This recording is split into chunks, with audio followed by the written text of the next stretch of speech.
Good afternoon. Sorry, I should do this in English, of course. My name is Bart Soede. I've been doing a few webinars with another colleague of mine who has done a few others. And today we would like to bring you up to speed with, well, loading developments. I should have opened this, of course, before and there. Loading developments. Loading is, well, to some extent the focal point of our software. We do stability calculations, and for actual loading conditions, those would be done in loading. And that also means that loading is the core of our Localized online stability, onboard stability software. And so the developments on loading will affect most of our users, not only PIAS users for design of new vessels, but also for local PIAS, the onboard loading computer system.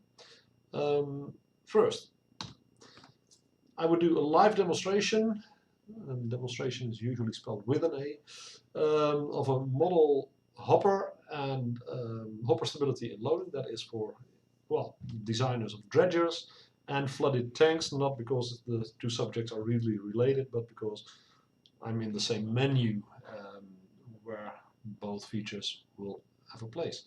So I'm browsing to there, loading. There we go. The hopper. We have defined a very simple hopper, well, barge-like thing. So it's not about the niceties of our software, it's about just does it work or does it not. A hopper will have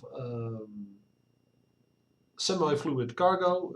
A dredger will of course suck up soil from the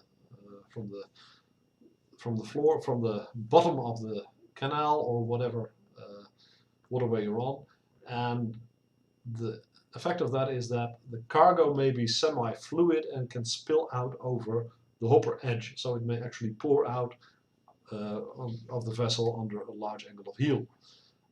We have some examples of that. This is hopper cargo. We have hopper. If I fill that up, let's say if I fill the hopper with 100% water, there, hopper is filled. That is only water, but typically you would have some hopper cargo in it as well, with a density, in this case, of let's say 1.2, there we go. And of course, the hopper cannot be filled with both cargo and water, so the water on top of the cargo is now 64%, and that's it. So if I run a calculation, output, intact stability, yeah, that's not a problem. Next. And here you would have the hopper calculation, and further down, this is what a hopper calculation does. So for increasing angles of heel, you will see the cargo on the lower part. Actually, we've heeled the cargo, not the vessel, because it's just a little easier to draw. But both are fluid here, and for further calculations, for 1.4, I should have raised this a little bit to 1.6, for instance. Output, intact stability, there we go again. Never mind, that's a minor issue. It's because I do this manually and then the overflow positions are not really defined correctly for those of you who speak hopper. The hopper can be both fluid and solid, the hopper cargo. And in here we have solid cargo with the water on top of the cargo being fluid, and only the water will spill out in this case, in contradictory to what we had before, and that is the fluid hopper. Here both calculations are the same, and of course some regulations have a different setup and they require the hopper to be semi-fluid, so the angles of heel would be somewhere in between 0 and the actual angle of heel. Okay, why am I showing this? Because we have integrated all of the hopper calculations in this loading menu, where you can run, as you just saw, intact and damage stability calculations, all from within this menu. What is this? Well, we've defined something with a hopper, a vessel with a hopper, but typically you would want to do more calculations. So in hopper, we have defined some different densities, and if I now say hopper generate loading conditions. For this basic conditions, these three are generated, and I can run the calculation straight on. So open one, output, in-text stability. The message doesn't appear that we had previously, so now the overflow, which is basically a hole in the cargo hold, which is adjustable to the level of the cargo, and water will spill out through that hole, so you don't carry an excess of water. Well, it doesn't comply. I'm not really interested because it's only a silly example here. And here you go, you can see that the water has spilled out through the overflow because the overflow was adjusted up to this level, and at some point water starts pouring in. So the previous versions of Pius had a separate module for hopper calculations, and this has all been integrated now into the loading module that we have. And you can generate the loading conditions and they will all run in one go, and there's even a feature here that says auto remove. So if I would redo the generation of the hopper values there, then these loading conditions will be automatically replaced, and if I don't want that, I can set that to 0. So that was a quick demonstration of the capacities of our new implementation of hopper. Of course, you need to have defined, well, as it happens, you need to have defined this as a hopper. We also have an option to define tanks, of course. That was part of a previous webinar, and in this case we have hopper open as a floodable tank. So now the hopper is defined as a floodable tank. That's also, the two are actually bit related, hopper calculations and the floodable tank, because one of the requirements for hopper calculations is that you would run the calculations with the hopper open to seawater. Well, have a drink first. Hopper open to seawater can be done either by amending your hydrostatic model to deduct the cargo hold from your hydrostatic model, that's one. You can make it damaged, that's another option, or, that's what we've done here, we define it as a floodable tank. And I can not change the level here, the volume percentage of this hold, but if I run the calculations, in-text stability for a hopper as a floodable tank is a dash here, and this is a floodable tank, and the weight is not included in the in-text displacement. So we have a light ship weight of 5,000 tons. This is the volume in the hopper, but the addition is still this, because this is not part of the displacement, because it's actually outside water inside the hopper, which means that the GZ curve is now calculated using of course the riding moments, but divided by 5,000 ton, and not 5,000 ton plus the hopper cargo. And it's a simple in-text stability calculation, only with water in the hopper equaling the level of the water outside. And that makes life a little bit easier. You may use it for other instances as well. Let's say a moon pool in a diving vessel, or, well, any other part of the vessel which can be open to seawater. You can just define it as a floodable tank, and it will not be included in your hydrostatic data for this particular calculation. So that's on loading, but we have more, and I would like to show that in combination with well, other models that we have. So there, Localized IDG, that is not part of a live demonstration, but I will explain it on based on this. We have included IMDG for Localized. And what is IMDG? That is the requirements for separating dangerous substances on board. And of course, in containers you may carry many different substances. Some of them may not be placed together, some of them may not be placed adjacent to living quarters or over the engine room, some should be spaced more than 2 or 3 or 4 containers apart, etc. And all of these requirements can be filled in. So we have included some IMDG related functions here.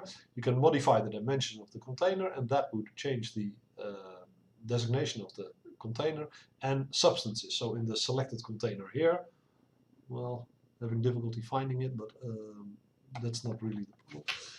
there you can define the substances which are in the container. If you do, this container carries a number of substances and the clashes are listed here. So here you can see we've selected this container and there is a clash with this one because the segregation is not okay on this UN number. So the two substances within, or the substances in these containers require a further segregation than the one available. The one available is actually 0, they are adjacent, so this container should have been there.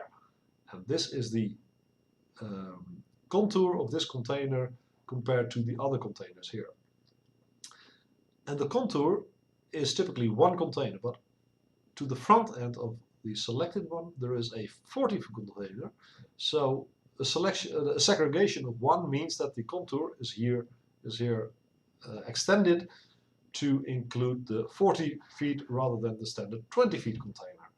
So the contour which is used for the segregation requirements is actually depending on the actual containers included there. And that's a nice graphical feedback on the IMDG code, which is otherwise rather cumbersome actually to check that on a large number of containers, and we just simply prepare a list of those containers which are not okay.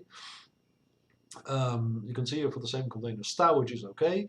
That means that this container may actually be positioned on this position, so in this case on deck. So apparently the substance in here may be placed on deck, some of them may not, other ones may not be placed under decks, etc.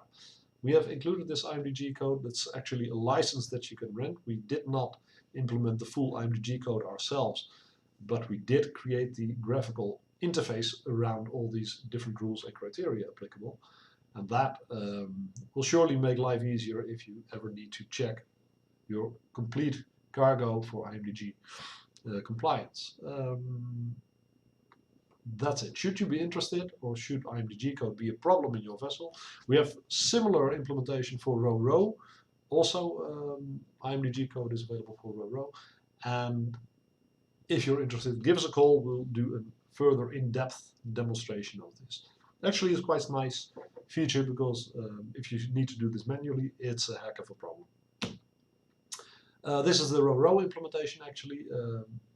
Similar but slightly different, of course, because you don't have a segregation of one container, because not all cargoes are containers in the row-row module. And this is a nice top view of our row-row deck for this particular vessel. Actually, it's a hold where a row-row hold.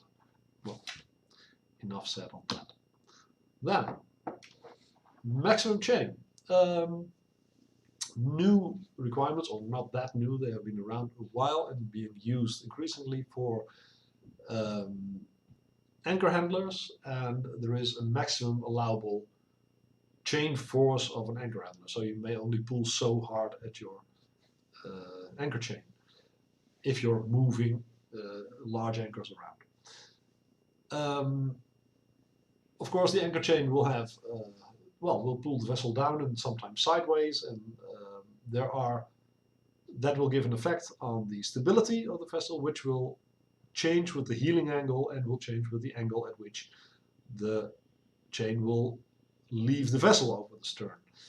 And there's a polar diagram in here that will show you, well, for the chain angle there leaving the vessel, for 0 degrees, that is straight aft, to further angles up to 90, the allowable chain force will be reduced in this one. There are also different requirements with 2 different angles, so a vertical and a horizontal angle of this, and you will get multiple of these maximum allowable chain graphs in the same polar diagram.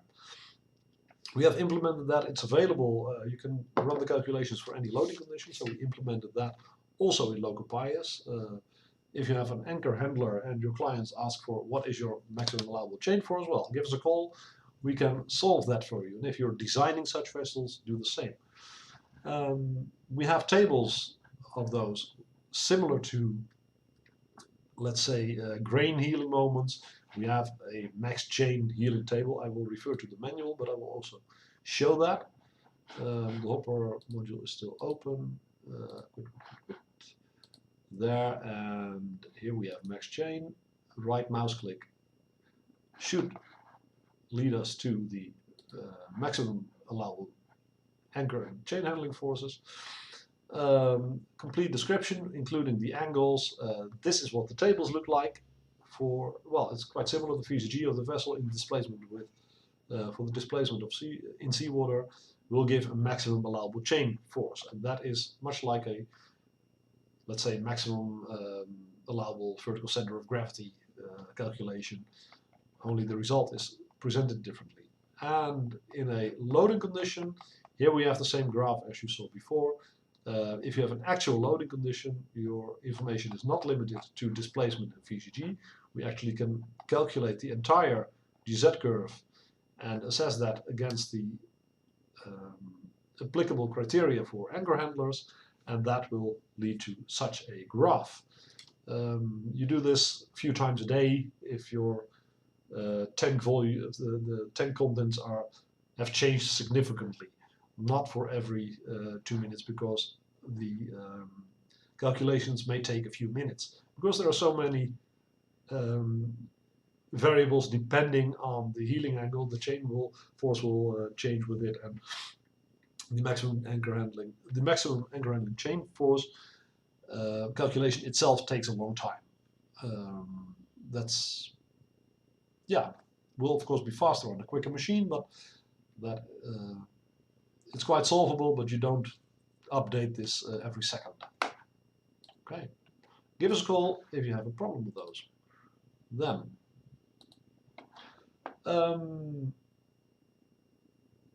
yeah, it's available in loading if you have that. Then, local bias. I will show IMDG we've already discussed, but I will open a version of local bias to show what it looks like now for those who haven't seen it in a while, or for those who have never seen it. We have a example vessel, Norgestand, and you see here we have a lot of features there. We are going to merge some of them. So we previously had a general cargo and a row module. We still have them, but they will be merged. The container module, it looks like this. We have different slots, slot positions defined, and we have overhauled this container module quite drastically. That will be released, well, later this year, hopefully, or possibly a bit after that, so that we can do more flexible configuration of containers and position them more flexibly, and include different types of containers, etc., with little pre-configuration of that. That will give us a major boost in our container module.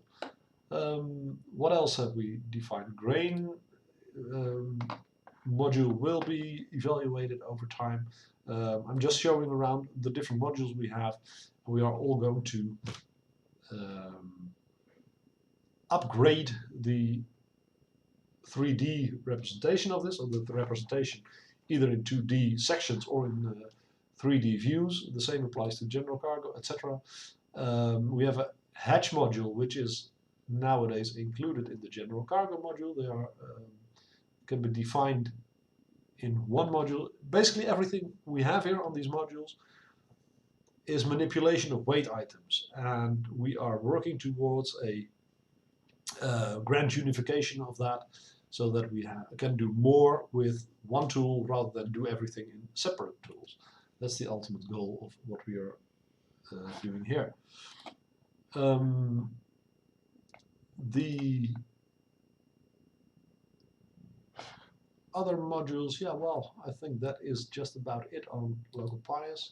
There are more modules available. We have an interface with a spreadsheet. If you like, you can just read data from a text file directly, weight items, etc. That's all being reviewed and updated as we go.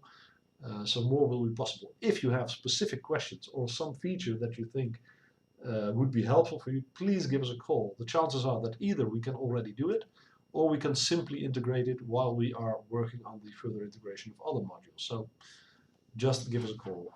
I made a reference to 3D views earlier. Well, here you are. This is the 3D reference, and what we are planning on doing is generating more use of the 3D capacities of this model in comparison to what we do now in all modules. This is actually the way ahead, we think, so you may expect further things from that. That is for now my demonstration of Localized. Yeah, well, raising questions is always possible, but please contact us directly over that. We're always happy to do a further demonstration on Localized or bias loading, etc.